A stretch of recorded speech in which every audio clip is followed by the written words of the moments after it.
at Full Sail after her awesome acoustic performance with singer and songwriter Christina Perri. Hello. Hello. How are you? I'm wonderful. How are you? Okay, good. I'm good. So, growing up in Philadelphia, is there a big range of musical inspirations, and was there any genres or groups that inspired you? Yes, I grew up in Philadelphia, and my first inspiration was really my parents, what they were listening to, in the house. And my dad's from Italy, and he really loves classic music like Frank Sinatra and Dean Martin.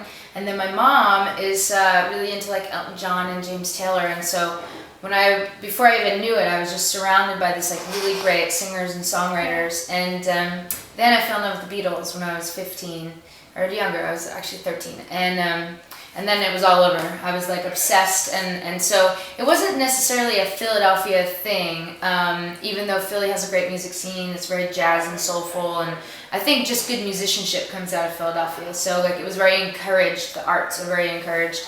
So I think just growing up in Philadelphia was really awesome, and my influences were just all over the place. That's really cool. That's really cool. So if you could write a song about growing up as Christina Perri, what do you think the title would be? Oh, what a good question. If I could write a song growing up as me, what would the song title be?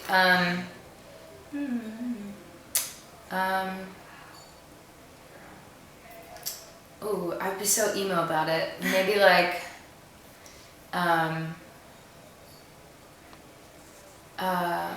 misunderstood heartbeats. Is that too emotional?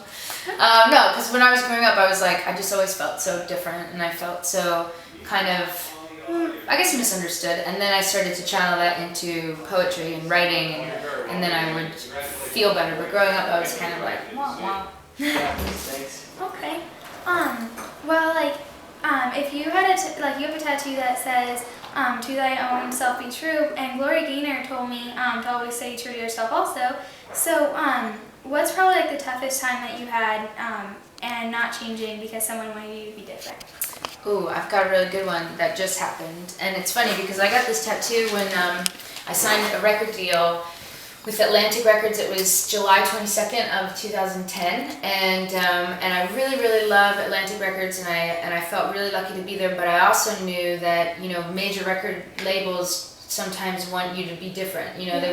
Their only concern is that you they want you to be doing what's working, and they kind of compare you to things, and it's a business. So when I remember when I signed the record deal, I just wanted to tell myself in a very permanent way to, no matter what happens, no matter who says what, to just always do what I feel to be true to myself, and to follow my gut kind of thing. So I had this thing happen where everybody wanted to put drums on Jar of Hearts because it's this really, really slow song, and the radio was yeah, we're probably not going to play it because it's so slow.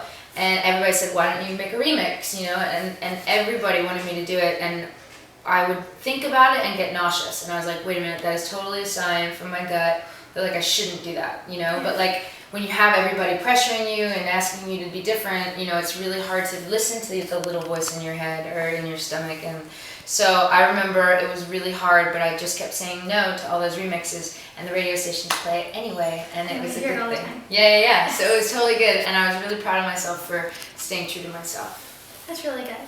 Thanks. So kids have all kinds of obstacles growing up. What kind of obstacle did you have, and how did you overcome it?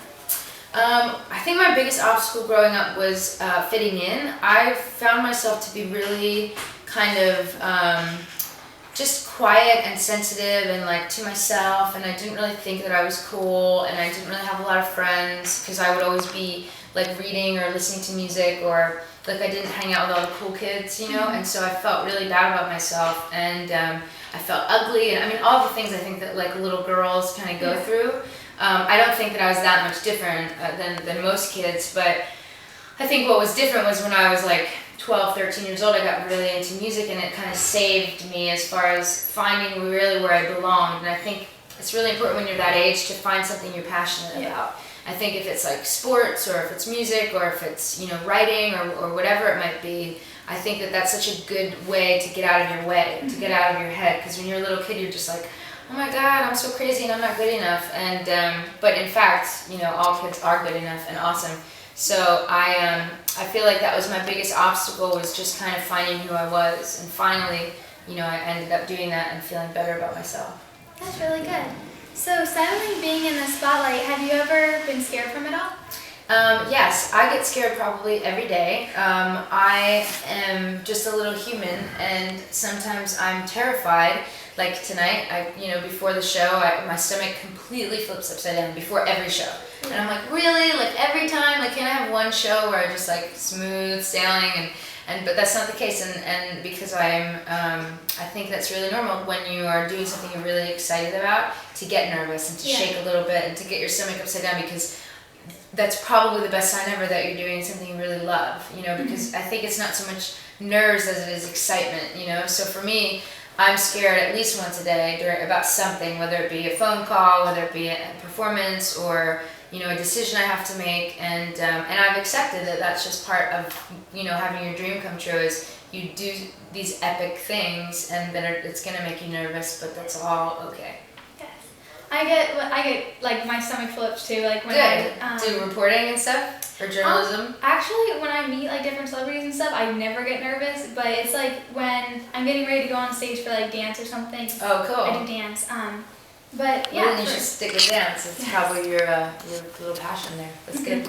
So, but I don't know. I love doing interviews, but I never get nervous in front of people. So that's good. Yes. Your song "1,000 Years" is on Breaking Dawn, the soundtrack, which is really cool because I love that song. And how did that happen? Like, where is it playing in the movie?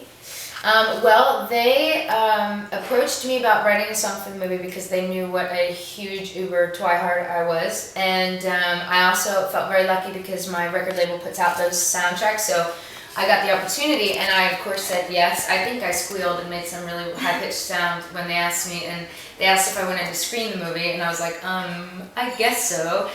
So I went and I cried my eyes out and I watched it, and then I went home and I wrote 1,000 Years for Edward and Bella and their love story, and I don't know where it's going to be in the movie. They didn't tell me anything.